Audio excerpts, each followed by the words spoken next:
আসসালামু আলাইকুম রহমতুল্লাহি ওয়া বারাকাতুহু। প্রিয় দর্শক ও শ্রোতা মণ্ডলী, আজকে আমি আপনাদের সামনে এক বিশেষ ব্যথা নিয়ে উপস্থিত হয়েছি। ব্যথাটা হচ্ছে এরকম যে আজকে চারিদিকে শিক্ষার জাগরণ, শিক্ষার চরম হইচইয়ের মাঝে আমরা ঠিক ভুলতে চলেছি যে আমাদের কি শিক্ষা উচিত ছিল। আমাদের যে শিক্ষার থিওরি আল্লাহ রাব্বুল আলামিন দিয়েছেন, আমাদের শিক্ষার যে পর্যায় এবং পর্বগুলো সাজিয়ে রেখেছেন আল্লাহ রাব্বুল আলামিন, সেগুলো প্রায় বলতে চলেছি। এবং অতি সাধারণ এবং খুব সরল সহজ কথা যে মুসলমান এমনি এমনি ইচ্ছা আকাঙ্ক্ষায় রীতি নীতি প্রথার আবহে হওয়া যায় না। মুসলিম হতে গেলে অবশ্যই তার কিছু জানতে হবে, শিখতে হবে এবং তার শিক্ষা জীবনের একটা অংশে ইসলামকে জায়গা দিতেই হবে। তার মানে একজন মানুষ যদি মুসলিম থাকতে চায়, হতে চায়, তার কোনো সন্তান সন্ততি যদি মুসলিম হিসেবে গড়ে উঠতে চায়, তাহলে তিনটা জিনিস তাকে জানতেই হয়। এক নম্বর হচ্ছে আল্লাহর জ্ঞান।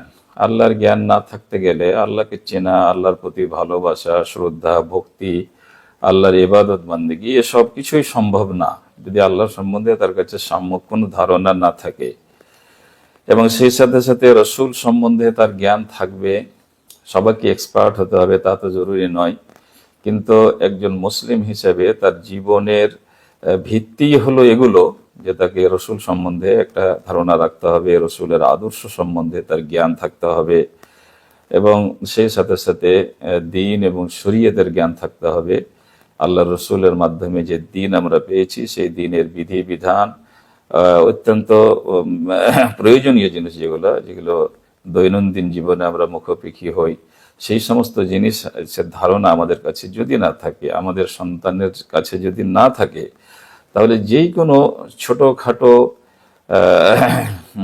কোনো ঝুঁকিতে সে দাঁড়াতে পারবে না এবং সে দিন থেকে বিচ্যুত হবে, দিন হারিয়ে ফেলবে, দিন সম্বন্ধে তার ব্যথা বেদনা সব চলে যাবে। এবং সেই কারণেই আমাদের সমাজের যে গতিবিধি, মানুষজন যেভাবে জীবন শৈলীকে ধারণ করতে আরম্ভ করেছে, সেটা কত ভয়াবহ এবং মারাত্মক তা আপনারা অবশ্যই বুঝতে পারছেন। সম্পূর্ণ শিক্ষার ধারাটাকে আল্লাহ রাব্বুল আলামিন ইকরা বিসমি রাব্বিকা, ইকরা শিখো, লেখো, পড়ো, তার সাথে সাথে তাকে কানেক্ট করতে বলেছে বিসমি রাব্বিকা, তোমার প্রতিপালকের নামে। তো কোথাও না কোথাও মুসলিম এতটা স্বাধীন নয়, আমরা আমাদের সন্তানেরাকে এতটা স্বাধীন জীবন দিতে পারি না যে সে যা খুশি তাই শিখবে এবং সেটাকেই তার শিক্ষিত হওয়ার পরিচয় হিসাবে সে চিন্তাভাবনা করবে এবং সেই শিক্ষায় তার সাফল্যের সোপান হবে। সেটা অন্ততপক্ষে একজন মুসলিমের চিন্তাধারা এটা থাকা উচিত নয়। তাহলে আমরা এই হইচইয়ের মাঝে প্রকৃত শিক্ষার যে প্রয়োজন, সে প্রয়োজন বা দিন ধর্মের শিক্ষা যে প্রয়োজন, আমাদের সন্তানেরাকে সেইভাবে গড়তে হবে, সেই চিন্তাধারা আমাদের মনোমস্তিষ্ক থেকে হারাতে আরম্ভ করেছে। আমরা যদি একটু উকি মারি আমাদের বর্তমান শিক্ষার ধারার প্রতি, সরকারি প্রতিষ্ঠানগুলোকে ছেড়েই দিন, আমাদের হাতে গড়া আমরা যারা মুসলিম, আমরা যারা স্কুলের কর্ণধর, আমরা যারা প্রাইভেট প্রতিষ্ঠানগুলোকে গড়ে রেখেছি, সেখানেও ইসলামকে নিয়ে এক চরম হাস্যকর ব্যাপার। মানে সবাই ইসলামের সেন্টিমেন্ট জাগাবার জন্য ইসলামী আদলে, ইসলামী আদর্শে এবং বিভিন্ন ধরনের শব্দ ব্যবহার করছে এবং যার প্রাতিষ্ঠানিকভাবে ইসলামকে এতটা খাটো করে দেওয়া হয়েছে যে কয়েকটি দোয়া এবং আম্মা পারা পাঠ করতে শিখবে, তাই জন্য পুরো স্কুলে একজন কোনো মৌলভী সাহেবকে রেখে দেওয়া হয়েছে। সেটা কম্পালসারি তো নয়, কোনো রকম কাজ চললেই হলো। এই একটু আম্মা পারা পড়তে শিখে নেওয়া, কয়েকটা দোয়া শিখে নেওয়াকে তারা ইসলামী শিক্ষা বলছে এবং সমাজের কাছে দুর্ভাগ্যবশত এই মেসেজগুলো যাচ্ছে যে এরই নাম বোধহয় ইসলাম, অথচ ইসলাম এত ছোট, এত খাটো নয়। আমরা একটা সাধারণ জ্ঞানে যদি দেখতে যাই যে একটা ছেলেকে যদি আমরা ম্যাথামেটিক্স শেখাবো, সে যেন ভালো হয় ম্যাথামেটিক্সে বা সায়েন্সে ভালো হয়, এজন্য আমরা 10-12টি বছর ধরে সযত্নে ডেইলি বেসিসে তার প্রতি কত পরিশ্রম করে থাকি। তাহলে ম্যাথ থেকে কি আমাদের ইসলামটা সহজ হয়ে গেল? ম্যাথ থেকেই কি আমাদের আকীদার বিষয়গুলো এত সহজ হয়ে গেল যে তাকে মানে কোনোভাবে একটু টাচ করলেই হয়ে গেল?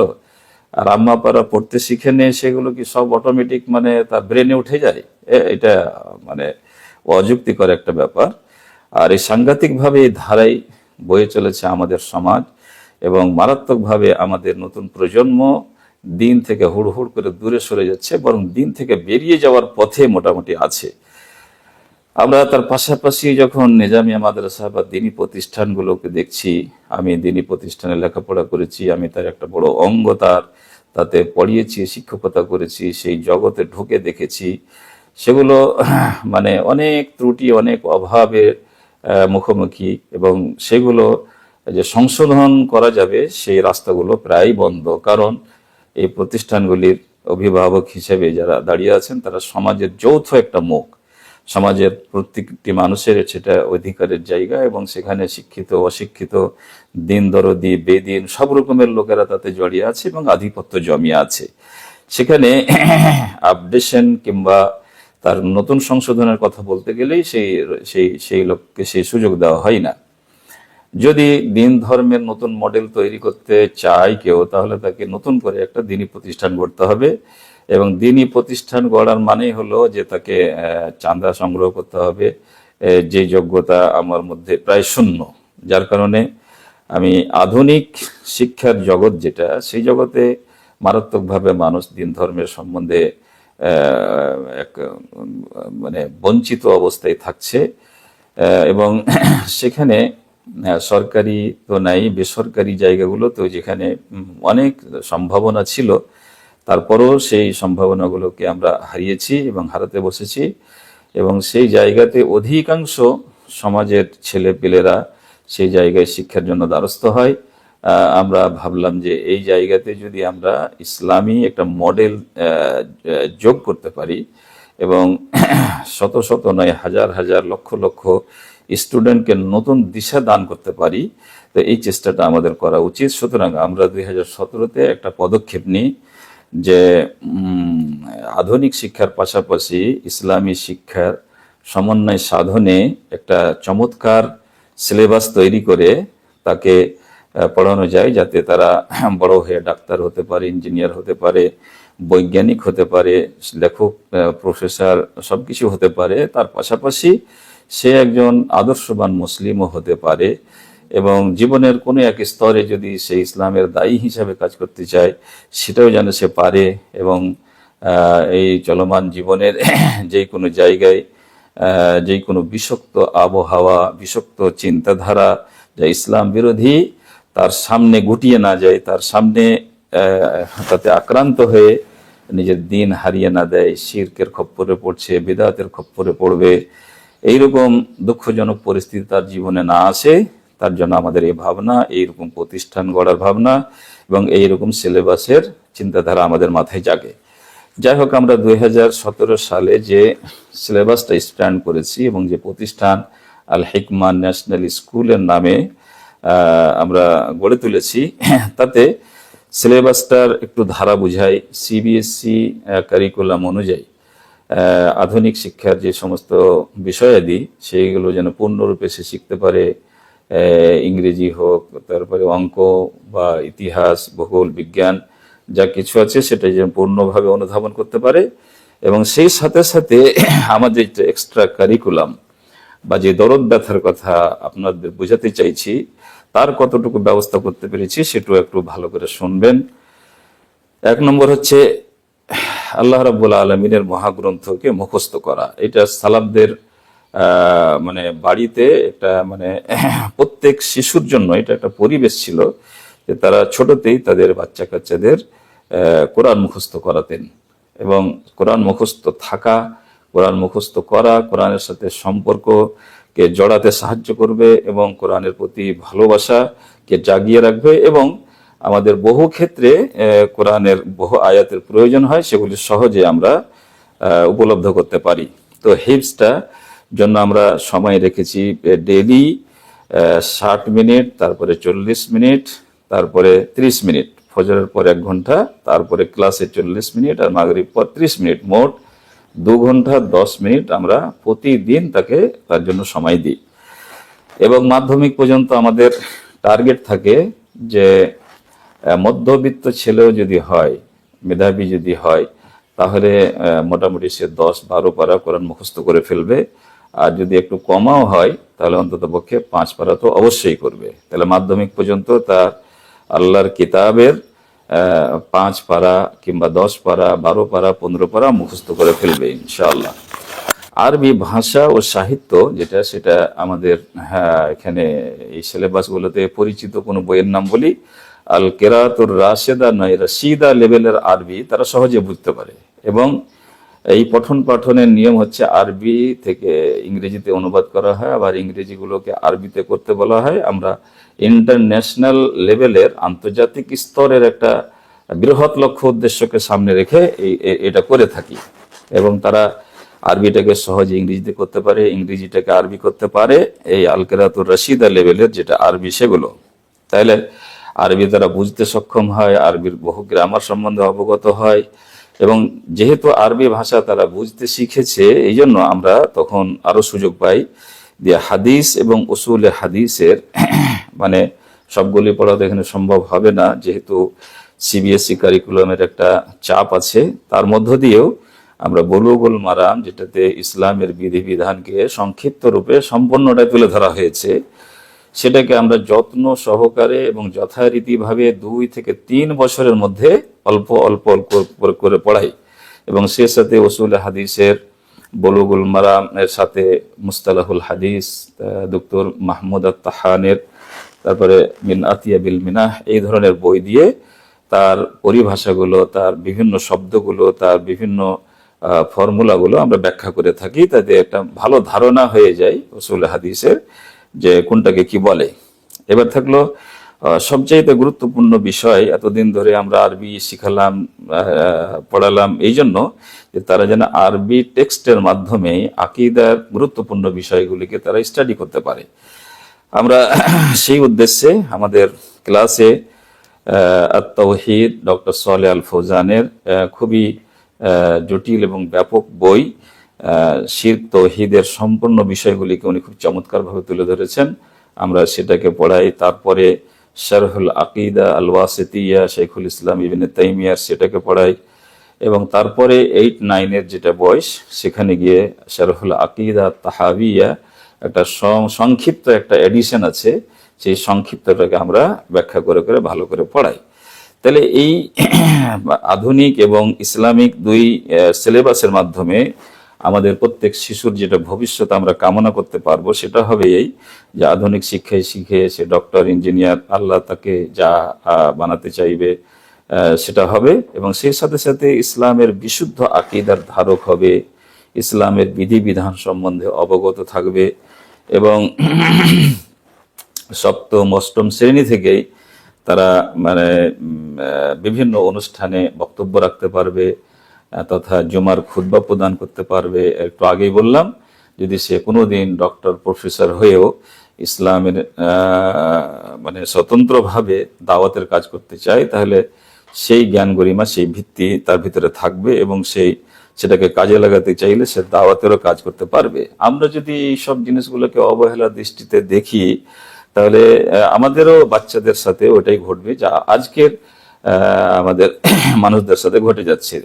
হয়তো কেউ ডক্টর, কেউ ইঞ্জিনিয়ার বা উচ্চ শিক্ষিত হয়ে, কেউ প্রফেসর, কেউ টিচার হয়ে আছেন এবং সমাজে প্রতিষ্ঠিত জীবনযাপন করছেন, অথচ তাদের দ্বীনের ধারণা না থাকার কারণে, দ্বীনের জ্ঞান না থাকার কারণে যেটা ঘটে যাচ্ছে সেটা হচ্ছে দ্বীন সম্বন্ধে উদাসীনতা, ইসলামের সাথে বিচ্ছিন্নতা, যে কোনো ইসলাম বিরোধী চিন্তাধারায় আক্রান্ত হয়ে পড়া এবং কুফর, শিরক, বেদাত কোনো তারতম্য না করে যেটা সেটাকে ভালোবাসতে লাগা, তার সামনে যেভাবে উপস্থাপন করা হয়, চমৎকারভাবে করা হতে গেলে চট করে সেটাকে গ্রহণ করতে লাগে ইত্যাদি। এবং অন্যদের মতো তারাও অনেক সময় ইসলামের বিরুদ্ধে কথা বলে বা ইসলাম বিরোধী প্ল্যাটফর্মে স্ট্যান্ড নেয়, যেটা খুবই দুঃখজনক ব্যাপার। এবং এর জন্য দায়ী শুধু তারাই হবে, একথা আমরা যদি ভাবি তাহলে ভুল হবে। এর জন্য তারাও একসময় শিশু ছিল, তারাও যেমন দায়ী, তার সাথে সাথে তার মাতা পিতারা কয়েক গুণে বেশি দায়ী। সুতরাং আজকে আমরা সেই সমস্ত মাতা পিতাদেরকে বলবো যে আপনারা এখনো আমাদের সন্তান সন্ততিদের জীবনকে, এত ঝুঁকিপূর্ণ জীবন যেখানে চারিদিকে শিরক বেদাত এবং বেদিনী সংস্কারের রমরমা, সেখানে কি করে আমাদের সন্তানেরাকে মানে ইসলামের শিক্ষা দীক্ষা, ইসলামের কোনো জ্ঞান গরিমা ছাড়াই তাকে আমরা ছেড়ে দিতে পারি, তাহলে খুবই মানে কষ্টকর ব্যাপার হবে এবং খুব দুঃখজনক ব্যাপার ঘটে যেতে পারবে। তো আমরা 2017 থেকে, এটা ঠিক যে আজকের শিক্ষা দীক্ষার হইচই একটা বাণিজ্যিক দৃষ্টিকোণে যে চরম প্রতিযোগিতা হয়েছে, সেখানে সবাই শিক্ষার কথা বলছে, কেউ স্কুল খুলেছে তার কথা বলছে এবং চমৎকার চমৎকার ভাষায় তার প্রচার প্রসার হচ্ছে। তার মাঝে সাইদুর রহমান মাদানী সাহেবের তৈরি করা কোনো প্রতিষ্ঠানকে আলাদা করে ভাবার পরিবেশগুলো হয় না, এটা আমি বুঝতে পারছি। কিন্তু সবসময়তে সব প্রতিষ্ঠানকে, সব জিনিসকে একই ধারায় রাখলে তো হয় না, একইভাবে ভাবলে তো হয় না।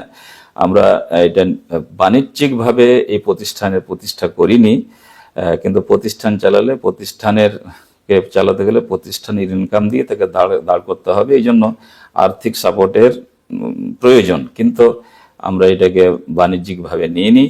আমরা শুধু বর্তমান নসল, বর্তমান জেনারেশনকে এই ভয়াবহ বেদিন হওয়ার যে পথ শিক্ষার নামে, সেই জায়গা থেকে একটু বাঁচাতে চেয়েছি, একটু তারাকে পথ দেখাতে চেয়েছি। জানি না কেন আমরা বুঝাতে পারছি না। 2017 মানে 7-8 বছর থেকে প্রতিষ্ঠান চলছে, আমাদের সম্পর্কে অনেক মানুষও রয়েছেন, তারপরেও জানি না মানে আপনারা নিজের নিজের শিশুর সন্তানের জন্য কেমন প্রতিষ্ঠানকে চয়ন করছেন, যেখানে দিন নাই, ধর্ম নাই, ইসলাম নাই, রসুলের কথা নাই, আখেরাত নাই, হাসর নাই, নসর নাই, এবং সেই জায়গাতে দিব্যি আপনার সন্তানকে সেখানে রেখেছেন। তো ভাই সকল, আপনাদের কাছে অনুরোধ করব যে আমাদের সফল হওয়া না হওয়ার ব্যাপারটা যতটা কষ্টকর নয়, তার চাইতে বেশি আমি চিন্তিত এবং দুঃখিত আমাদের সমাজের সেই শিশুকুলকে নিয়ে, যারা একেবারেই যেমন মানে মারাত্মক ধরনের আত্মঘাতী পশুদের জঙ্গলে নিজের সন্তানকে ছেড়ে দেওয়া, আর আজকের শিক্ষা দীক্ষার নামে বিভিন্ন প্রতিষ্ঠানে সেইভাবে আমাদের সন্তানকে দিন ছাড়াই ছেড়ে দেওয়া, কলেজ ইউনিভার্সিটির চত্বরে তারাকে সেই বড় হয়ে ছেড়ে দেওয়া, আর বন জঙ্গলে যেখানে মানে মানে প্রাণঘাতী পশুরা বসবাস করে, সেখানে আপনার শিশুকে ছেড়ে দেওয়া একই রকম কথা। সুতরাং সমাজে মানুষকে ভালো লাগে মন্দ লাগে, ভালো চিন্তাধারার মন্দ চিন্তাধারা অনেক মানুষই হবেন, এবং আমাদেরও প্রতিষ্ঠানকে নিয়ে হয়তো দূর থেকে ভুল বুঝাবুঝি হচ্ছে এবং ধারণা ক্লিয়ার হচ্ছে না। আপনাকে আমি কথা দিচ্ছি, আমি যা কিছু বললাম তার মধ্যে কোনো রকমের বানাওয়াটি কোনো কিছু নাই। আপনি সরাসরি যোগাযোগ করবেন, সরাসরি প্রতিষ্ঠানে আসবেন, দেখে যাবেন। আপনার শিশুর জন্য আমরা দিন ধর্মের দিকটাকে কতটা যত্ন সহকারে এবং গুরুত্ব দিয়ে নিয়েছি। কোনো গুজবে কান দেবেন না, সরাসরি একটু সময় বের করে জানার চেষ্টা করবেন। আমাদের আগামীতে নিউ সেশন হবে এপ্রিল, আর অ্যাডমিশন চালু হবে জানুয়ারি থেকে। যেহেতু আমাদের আশেপাশে বাংলা মিডিয়ামের শিক্ষা প্রতিষ্ঠানগুলির সংখ্যা বেশি, সুতরাং সেই সময় থেকে আমাদের ভর্তি চালু থাকবে। এবং আপনি বা আপনার কোনো আত্মীয় কিংবা আপনার কোনো সম্পর্কের লোক কিংবা বন্ধু বান্ধব যাদের বাচ্চা কাচ্চা আছে, অর্থ সামর্থ্য আছে, লেখাতে পড়াতে পারবে, এবং সমাজের যেই কোনো সচেতন মানুষ, আপনি তাকে পরামর্শ হিসাবে আর দিন আর নাসিহা আর দাবি অনুযায়ী তাকে আপনি এই সুপথ দেখাবেন বলে আপনাদের কাছে আমি কামনা করব। এবং মানে মেমবাবিল ইলাম, শুধু আপনার জ্ঞাতার্থের জন্য বলছি যে একই সাথে দিনের শিক্ষা শিখবে এবং দিন ধর্মটাকে রক্ষা করার মতো জ্ঞান গরিমা থাকবে। আধুনিক শিক্ষার জগতে আল হিকমা ন্যাশনাল স্কুল, যেটা আমাদের প্রতিষ্ঠান, তার কোনো বিকল্প নাই, কোনো বিকল্প নাই। আপনি ইচ্ছা হলে আপনি সেটা ট্রাই করে দেখতে পারেন। আওয়াজ আছে, তারপরে ব্যানার আছে, বিভিন্ন রকমের প্রচার তো আছে, কিন্তু বাস্তবতায় সেখানে তেমন কিছু নাই যেখানে সে বাচ্চার দিন শিখবে, আকীদা শিখবে, এই ধরনের কোনো কিছু নাই। যদি আমাদের এই ভিডিও বানাতে বানাতে যদি কেউ কোনো কিছু করে থাকে সেটা জানি না, কিন্তু আমাদের জানা মতে এর বিকল্প নাই। এবং শুধু এখানেই নয়, পশ্চিমবাংলা, বিহার, উড়িষ্যা, ঝাড়খণ্ড, দিল্লি পর্যন্ত মোটামুটি আমার পুরো ভারতবর্ষের আধুনিক শিক্ষা দীক্ষার জগতের সাথে কোনো না কোনোভাবে সম্পর্ক আছে, তাতে আমি ভালো করে জানি। এবং আমি বিভিন্ন জায়গায় জানার চেষ্টা করেছি যে ইসলামী শিক্ষার একটা অংশ কম বেশি বহু প্রতিষ্ঠানে আছে, কিন্তু আমরা যে লেভেল পর্যন্ত তাকে শক্ত হাতে ধরে নিয়ে আপনার শিশুকে এক মানে নিরাপত্তার ভবিষ্যৎ, শয়তান থেকে, কুফর থেকে, শিরক থেকে, বিদআত থেকে নিরাপত্তার ভবিষ্যৎ দেওয়ার মতো করে গড়ে তুলব, সেই রকম আরেকটি প্রতিষ্ঠান খুঁজলে আপনি বোধহয় পাবেন না। সুতরাং বন্ধু, দেরি না করে আপনারা এটাকে দ্বীনের তাবলীগ হিসেবে নতুন প্রজন্ম বা শিশুকুলকে সঠিক দিশা দানের লক্ষ্যে এই চিন্তা নিয়ে যদি আপনি এই আমাদের মেসেজটা, আমাদের এই বক্তব্যটা অন্যদের কাছে পৌঁছান, আল্লাহ অবশ্যই আপনাকে জাযায়ে খায়র দান করবেন। আসি আজকের মতো এখানেই। আসসালামু আলাইকুম ওয়া রাহমাতুল্লাহি ওয়া বারাকাতুহু। আমাদের সাথে যোগাযোগ করতে গেলে আমি সাইদুর রহমান মাদানী, আমার মোবাইল নাম্বার হচ্ছে 9647741681, বা স্ক্রিনে যে নাম্বারগুলি দেওয়া থাকবে সে নাম্বারগুলিতে যোগাযোগ করবেন। অবশ্যই আপনি ভর্তি করবেন না আলাদা কথা, কিন্তু আপনার কোনো ভুল ভাবনা যদি থাকে আমাদের প্রতিষ্ঠানকে নিয়ে, তাহলে অবশ্যই সেটা জানার জন্য, সেই বিষয়ে একটু মত বিনিময় করার জন্য কষ্ট করে হলেও আপনি 2-4টি মিনিট সময় বের করবেন এবং সেটা জানবেন এবং অন্যকে জানাবেন। আসসালামু আলাইকুম ওয়া রাহমাতুল্লাহি ওয়া বারাকাতুহু।